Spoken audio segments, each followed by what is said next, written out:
Yo, people, welcome to the Red Pitch Podcast with your hosts, Cav Skants. Listen, man, we thought bring you some transfer updates so far this summer. It's been an interesting summer now as we come to July, July the 20th. A lot's gone on. Some teams have made some big signings. I know Skats is happy already. And let's get straight into it, man. Coming through the door, possibly there was a here we go from Fabrizio yesterday for this man. Hugo Ekitike, centre forward from Frankfurt, going to Liverpool, man. Scouts, you did say you're happy with that signing, man. What are you thinking? Yeah, I'm definitely happy with that signing, man. Young, up and coming striker. Obviously, everyone's going to say he's got to come in and hit the ground running because of the price tag, but realistically, he doesn't because we've done so well last year, winning the league without any form strikers. So he just has to come in and just play his part. He's I wouldn't say he's an out and out gunman. He's more of a sort of Bobby Firmino. I don't want to put that tag on him, but he's that sort of facilitator. He does like setting people up as well as scoring goals. So I think he'll come in and do well, man. He isn't, like I said, he doesn't need to come in and bang in 20 goals. He can have like a 15 game goal season, and that would be good for us at the end of the day because still got Salah there, still got Gakpo there. You've added Wirtz as well, so yeah, it's a lot. There's a lot of people to take care of on the pitch now. It's not like you can double up on Salah anymore. If you got Ekitike on the pitch as well as Wirtz and well as Gakpo, someone's going to be free. So it's just another weapon on the pitch. Yeah, I mean he's a good finisher. He can finish, and like you said, like Bobby D, that's bringing people into play as well, which is I think for your system and the wide plays you got, you can't ask for more. But quickly, I just wanted to get on to Nunes because obviously Nunes is starting to hit a bit of form, and they did say when he cut his hair in that 21-22 season, I believe, for Benfica. Yeah, he got 40 plus goals in the year. There's buzz cut Nunes, they're calling it in. So and today in this behind the closed door friendly, Wirtz played in the number 10 role. So he's got the ability. He just hasn't shown it at Liverpool. You get what I mean? So it's not like you can't say Liverpool haven't given the opportunities. He's been there 3 years. So it's not like he got the opportunity, but you never know. Football's a strange thing. You never know. They may decide to keep him another year. Now that you've got Wirtz behind him, and obviously the sad loss of Jota, the amount of money you spent already, have we got the money to go out and buy another striker? I know, obviously, if he does go, hopefully we'll get another one, but he's already used to the system. Can we afford to bring in two new strikers to try and adapt to the system? Yeah, he scored a couple of crucial goals last year as well. That's what I'm saying. It's not all the doom and gloom to him. He come in and done his part at the end of the day, man. Like, you know me, I took the rough with the smooth with Nunes. If he comes in, does well, I'm happy. If he does badly, so be it, man. Yeah, and listen, obviously you've got Gyokeres in, you've got Frimpong as well. What would you rate at this point in time? What would you rate your window out of 10? I'd say 8.5, 9 at the end of the day. What is there to complain about? You probably say we sold Kwanzaa, so you want another centre back to come in.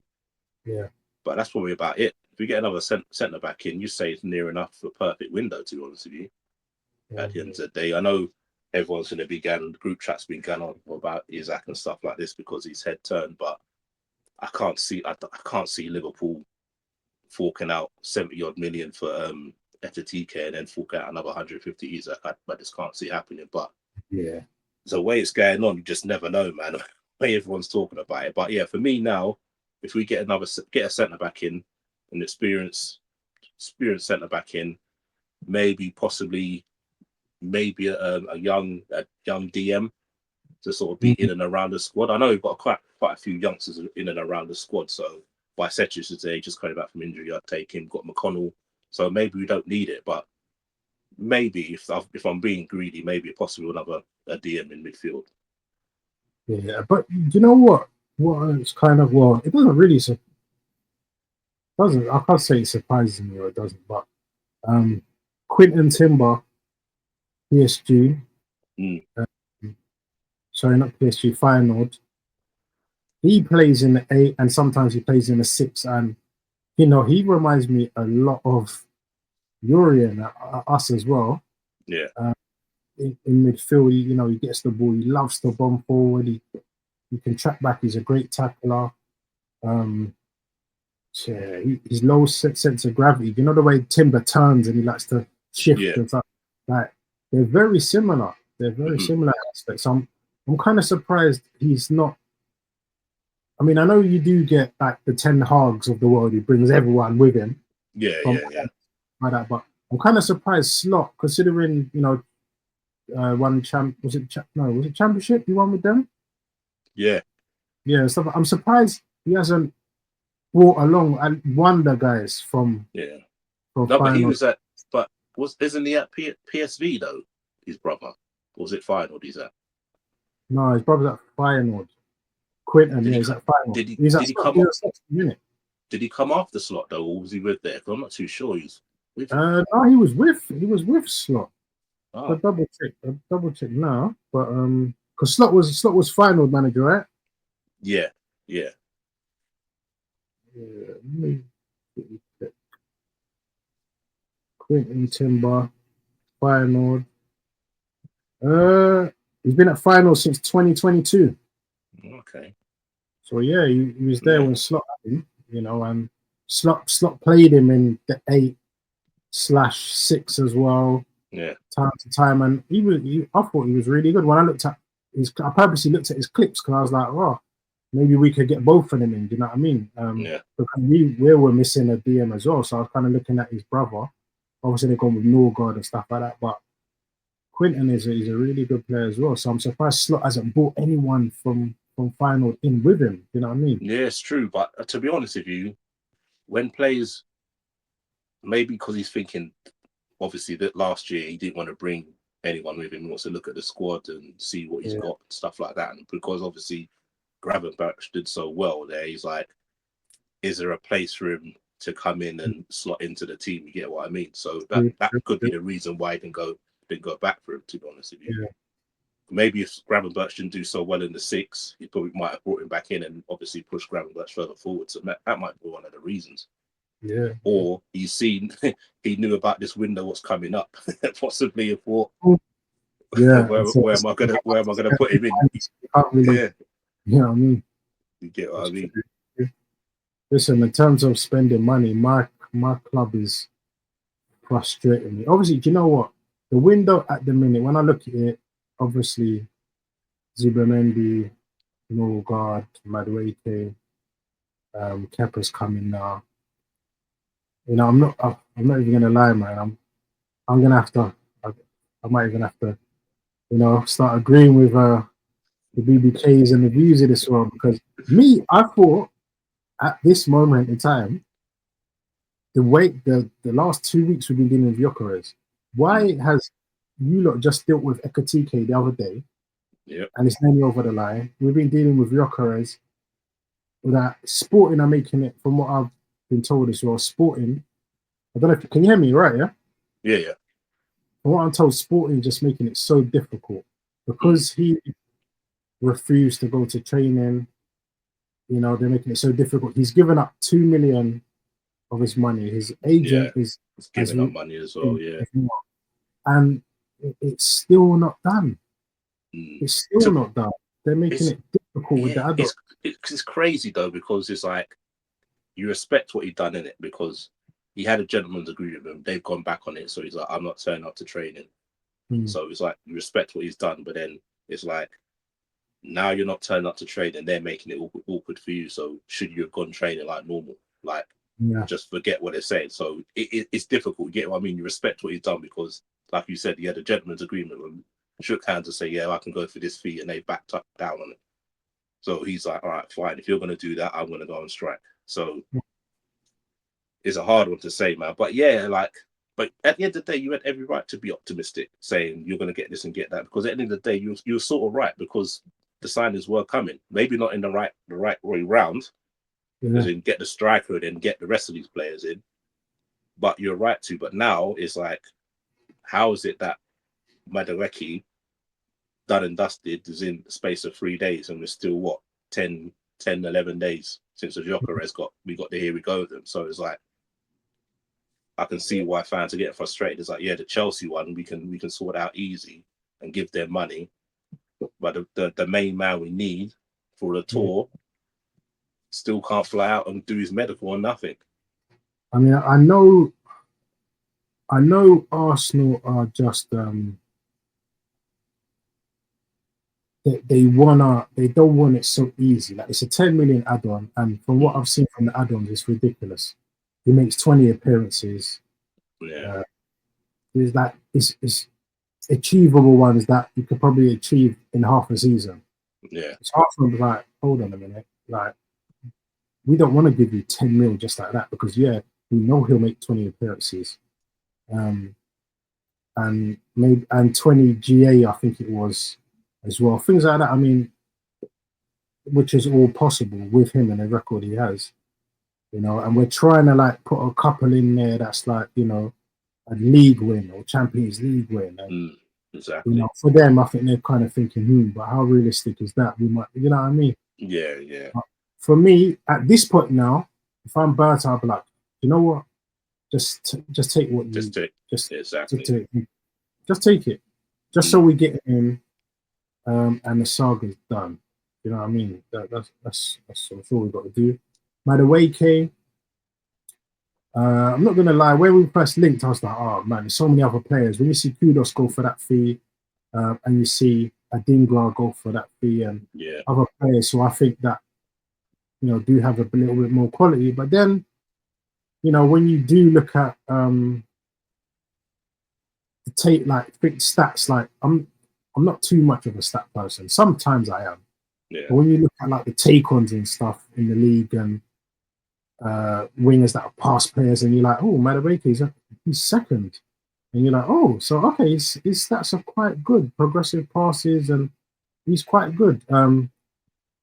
He just had a lack of finisher. I even watched the thing from last season where he set up Jackson numerous times, he set up Palmer numerous times, and he probably would have got an extra 10 GA, 10 assists, and put them away and stuff like that. So I'm thinking, you know what?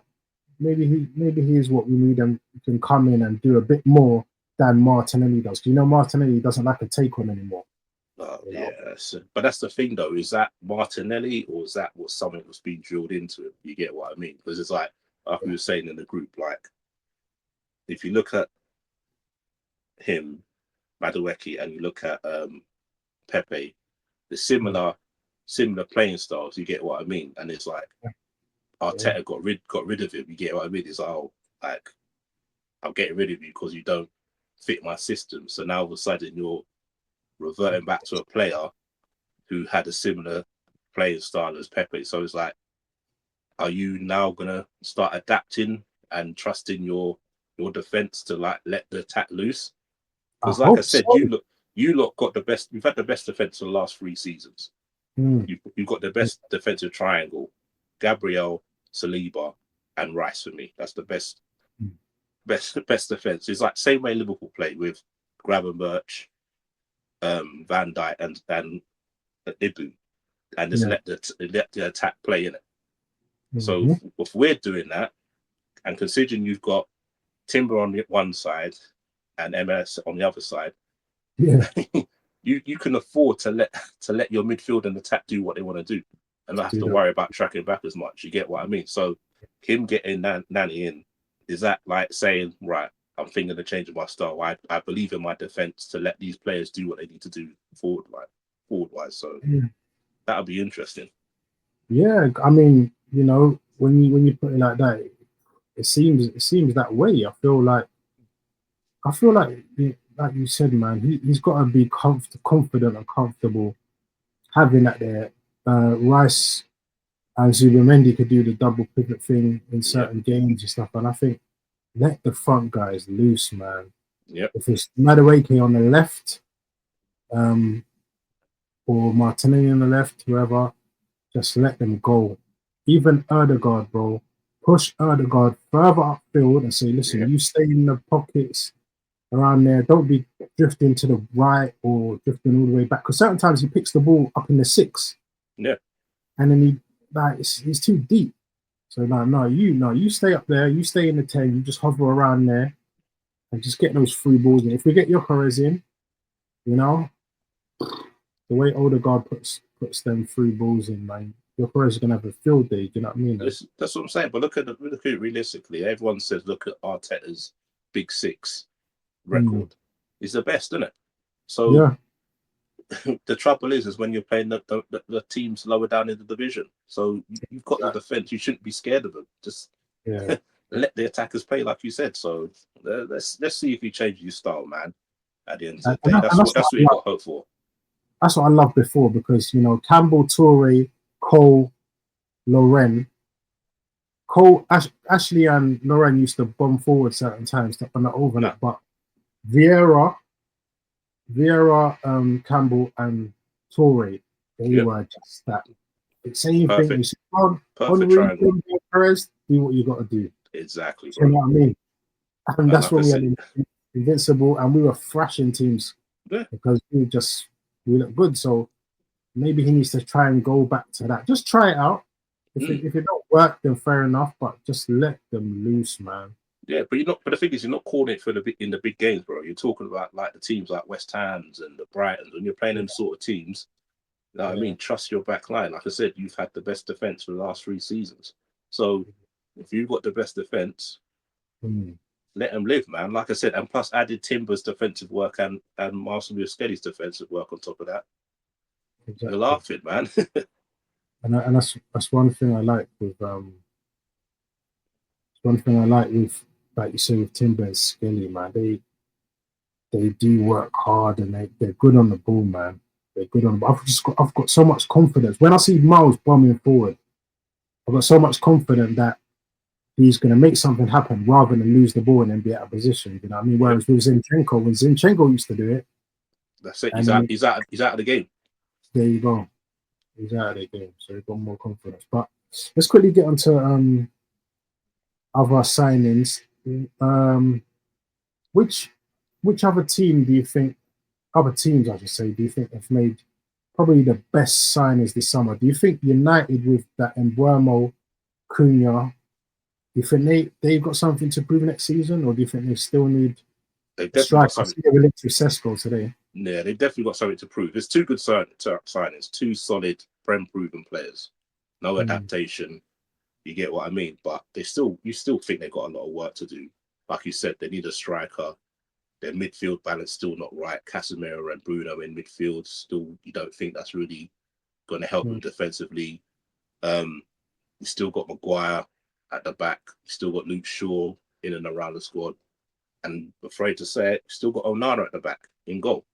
Don't breed no confidence into the team. Don't get me wrong, he makes some fantastic saves, but then he has got so many bozo moments in him. So yeah, attacking wise, you'll say it's good, 2 great additions, but you still say they probably need 6, maybe 5, 6 players.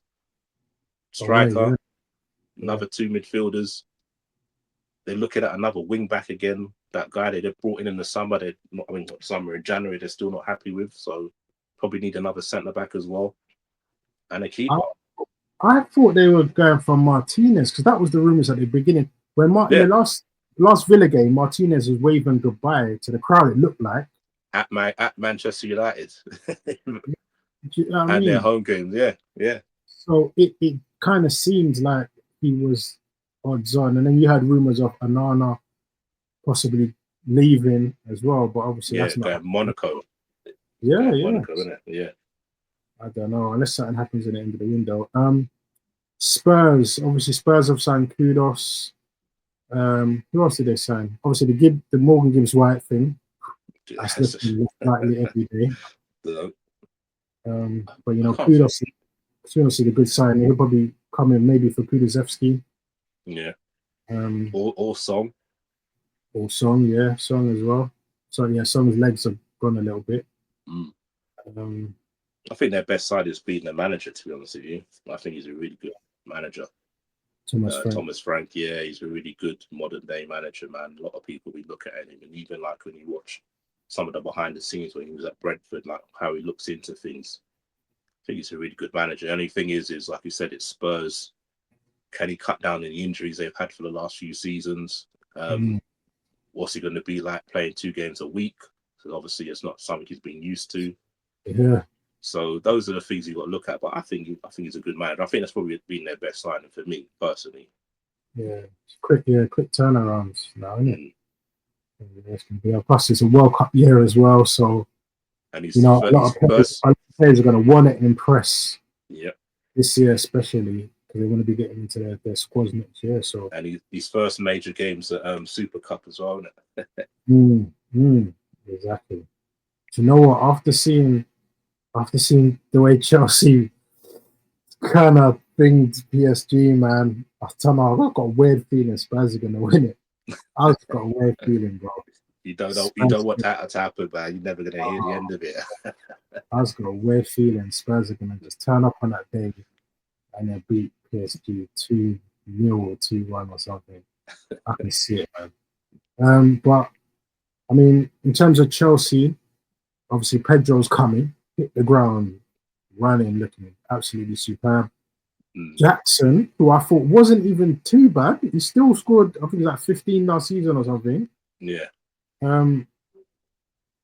I didn't think he was that bad. Obviously Chelsea put him on the market now for 100 million euros. And then you've got Delap that's come in. I'm sure Delap came in and thought he was going to be the main man. Yeah.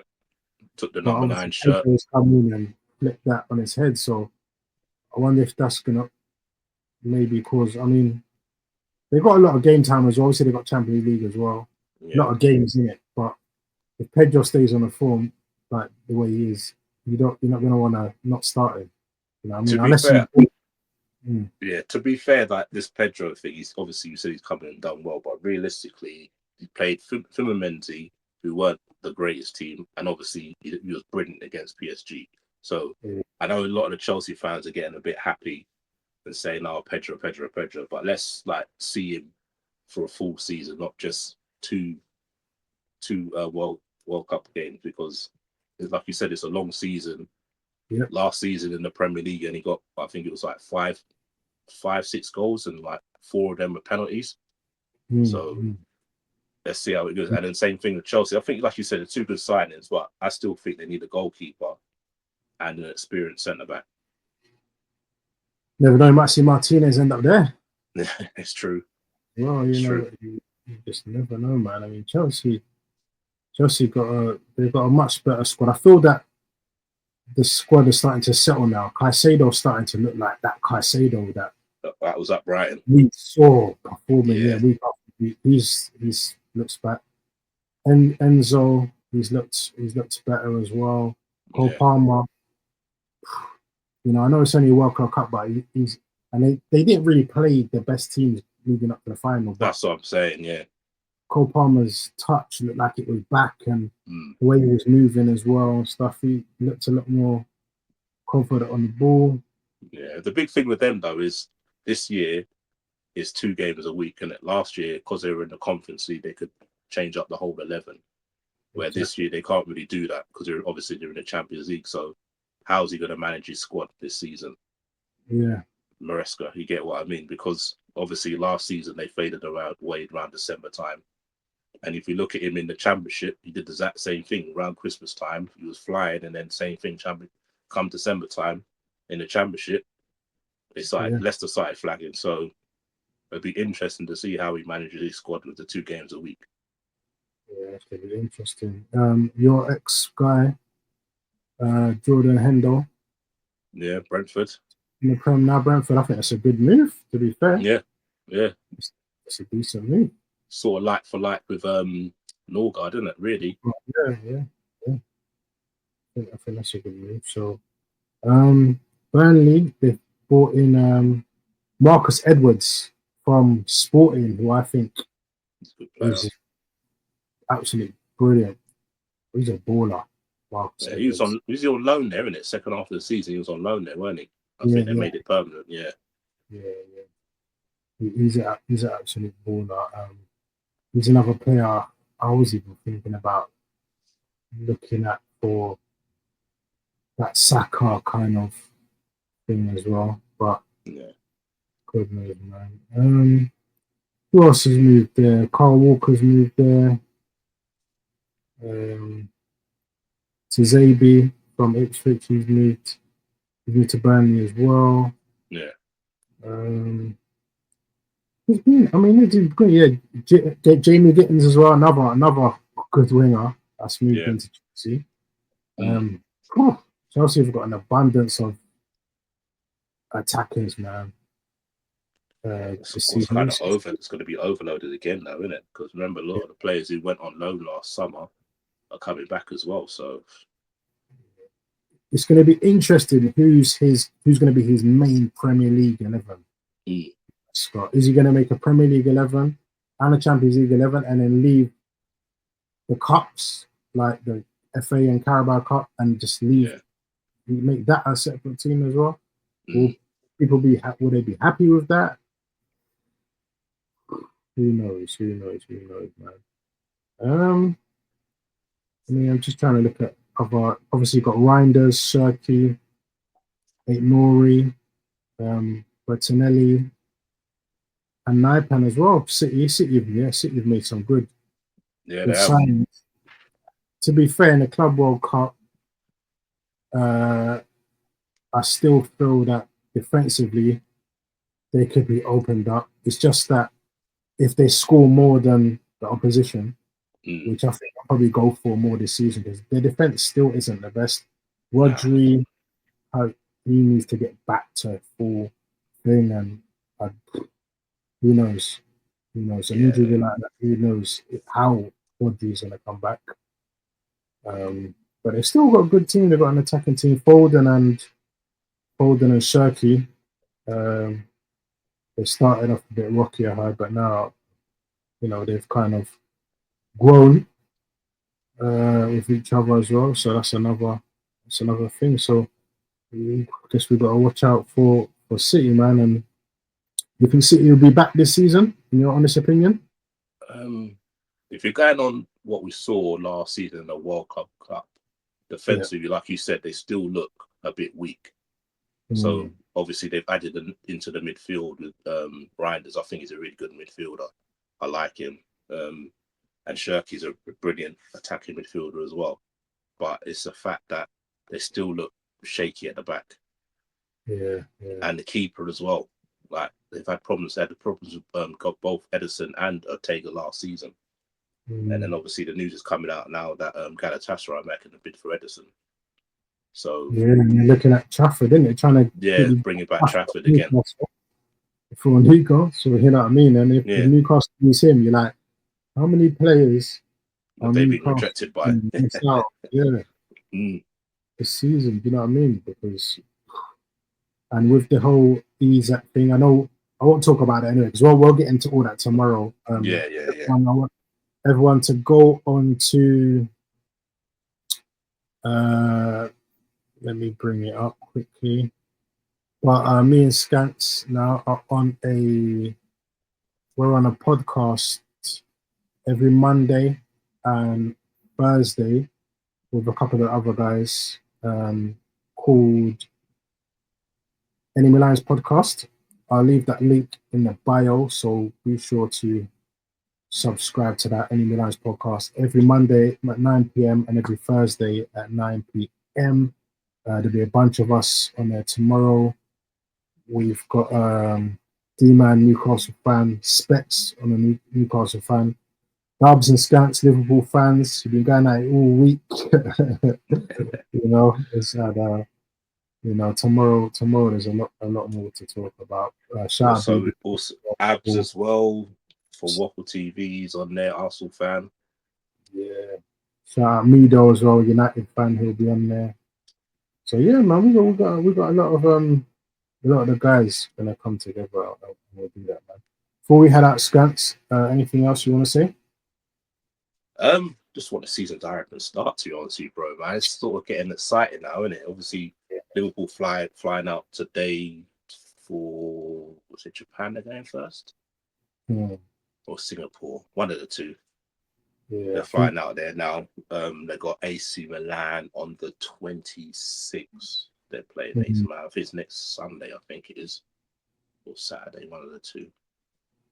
And then we got AC Milan on Wednesday. So yeah, we had a behind closed doors game yesterday. Yeah, same with us today. Yeah, same. I heard someone scored. Who's it? Someone scored a good bicycle kick or something. Is it Norgard? Guys, it was Ben White and Martinelli scored. I believe we won 2-0. That was the final thing. People say Norgard scored a bicycle and all this. Yeah. For what I've been told from a source, I don't know if it's true or not, but yeah, Martinelli and who did I say? Ben White. Martinelli and Ben White got the goals in a win 2-0 games yesterday. So yeah, hopefully we can go to. It'd be nice to see some of the new guys. Yeah. Subamindi, Norgard against AC Milan. And then straight after that, a couple of days later, we got Newcastle. So that's going to be another interesting game. See if Isaac plays that game. Yeah, on tour as well. They want to be cashing in as much as possible on tour. So this is what I'm saying. If they're smart, man, they should be playing them at the end of the day. Yeah. So this game against AC Milan, would you want to see like the first team, like the actual team that's going to start the season, or you don't mind a mix of match? I want to see the first team for the first half. Yeah. Just for one half, give them one half, and then take them all off, and then make the changes. But I want to see the first team in that first half. Whichever team you're thinking is going to step out, obviously minus the centre forward. Your Havertz will be centre forward anyway. I want to see the team he's got in his head to start against United at Old Trafford. Yeah. Start the beginning at AC Milan, and then do the same against Newcastle. Bring them on bring them on second half maybe against Newcastle. Yeah. You know what I mean? But I want to see them playing a whole half together in at least, 2, 3, even 4 of these games that are coming up. Because obviously we come back to the Emirates Cup against Atletico Bilbao, I believe. And then a couple days before that, we got Villarreal at Emirates as well. So it'd be good, those 2 games. Hopefully we get Gyokeres in by then. And I want to see Madueke maybe start on the left as well. Maybe drop Martinelli and let Madueke start on the left for the first team and just see. I just want to see something. You know what I mean? Yeah, you don't want him to play like with the reserves all the way through pre-season. You want to see him play with the big boys to see how he's coping. But he's not going on tour, is he? He's still on holiday, isn't he? Or is he going on tour? Yeah. I forget. I'm thinking not those games. I'm thinking the Emirates Cup games. Games at the Emirates. Yeah. Hopefully, Madueke will be back for them, and then we'll be playing them. But because we got them there, that's in about 2 weeks anyway. Those games as well. So it'd be nice. I'm going to both games, so it'd be nice to get first-hand look and see what's going on. And see you scouting your players like we did last time. What was that kid we scouted, man? He was quality. That centre midfielder. Magassa, Monaco. Yeah, Magassa, he's a quality baller. Man. I don't see why nobody has really looked at him, but he's still young and he's still playing very well. One of the best players in the team. So, we'll see anyway, man. I need to start being a scout. And recommend, sign up as a scout to Arsenal or something. Definitely, man, because he was quality, man. We both picked him out, and I think that was his first time playing centre midfield as well. Because he was a centre back. I remember we read up on him. He was a centre back, and he was balling in that game. Yeah, quality. You know what I mean? That's what I'm saying. I'd love to go to a certain game and just scout players, and then just go to the club and recommend and say, look, we go for this guy now. Get it for cheap. You know what I mean? Good quality baller, up-and-coming French international as well. Buy him and loan him back, innit? Same thing he did with Saliba. You get what I mean? You go. Saliba had 3 loans? 3 years in a row before he played for us. That's what I'm saying. And look at him now. Do you know what I mean? So that's what I'm saying, bro, man. It's like there's no harm in buying them young. Look at Brighton's model, bro. Look what they do. You get what I mean? They take these chances on these. Best model. I'm surprised no one's even coming for Ballet. I know Ballet, but they'll probably say, yeah, what, 80 to 90 mil, please? I'd take him. You know I like Ballet, man. I'd take him all day. Quality. And the joke is they'll get rid of him, and there'll be someone in the next season will be saying the same thing. Another one lined up. It's just a procession of their players. Like, yeah, look, think about it. Casado was there, and then I don't mind. We get 150 million for him. It's all right. We got this kid that we only paid like 100,000 for, whatever. He's gonna come in. He's gonna be the next one. That's what I'm saying. And Baleba is absolute quality. Yeah. Where does Brighton? I need to Google who Brighton's scouting team is, man. It's crazy. And the thing is, I'm sure they lost quite a few of them to Chelsea as well. You know, when Potter went there, they lost quite a few of their who went technical. Well, all their backs, most of their back stuff. That's what I'm saying. And a few of the analysts and stuff went to Chelsea as well. So it's a lot of thing, and it's still got these players. Like this season, you'll probably see another kid. You'll see another one. They'll have another one out of nowhere. Like, where's he come from? Who's he? There you go. You won't even know. Now that Adingra is gone, obviously Minte's there, but you'll see someone else come through. Someone else, that's what I'm saying, bro. There'll be another one. Another 100,000 buy from God knows where. Exactly. And then two years' time, it began for like 70, 80 million from Brighton. That's why when they got Amari Cozy-Dewberry from us, I was like, oh my God. But then I was like, didn't really see him at all. And then he went on loan to Blackburn. And then now he's gone to Bolton. Bolton have signed him. So it's just like, I think it's more of this when they sign players and bring them through their system. So I think a lot of the time they sign them and then send them back to the same club for a loan for a year before then they bring them into Brighton. So obviously Ferguson's from Roma, isn't it? On loan? Yeah. I thought it was was it a loan or was it a fee? Or it might be option to buy for 40 million euros, I think I saw something like that. Yeah. But again, he was the big thing, innit? People were saying like, oh, he's going to be £150 million player and stuff, but then injuries just got to him, man. You know what I mean? So then that's the thing with injuries, man. You could be up there, you get an injury, and then you come back and you're just not that guy anymore. That's what I'm saying. You're just not that guy, man. So that's the same thing with Rodri. That's what I'm saying. A lot of people saying, yeah, he's back, but is he back? It's like, how is he going to come back from this? You get what I mean? Because a lot of the time, how's he going to react to that first, not that pre-season challenge, but that first league challenge? You know what I'm saying? That's what I'm saying. And not just that. A lot of the time, when you have these big injuries, it's not even that injury what's the worst. It's like you have niggling injuries because your body's getting used to playing football again. You get like a little calf strain, a little hamstring here and there. It's nothing to do with the knee injury. It's the other little injuries seem to pick up left, right, and centre. So it's going to be an interesting season. Like I said, I'm looking forward to starting, man. Yeah, man. All right, then, bro. Well, yo, people, like, share, subscribe. Thanks for joining me at Skants on the Red Pitch Podcast. Again, Mondays and Thursdays, 9 p.m. every week. Catch me and Skants along with the rest of the boys on Enemy Lions Podcast. No filter football welfare, man. Warfare. And it's gonna be a great show tomorrow, man. So remember to that. Skants, my bro. Take care, and we'll be back tomorrow. Easy.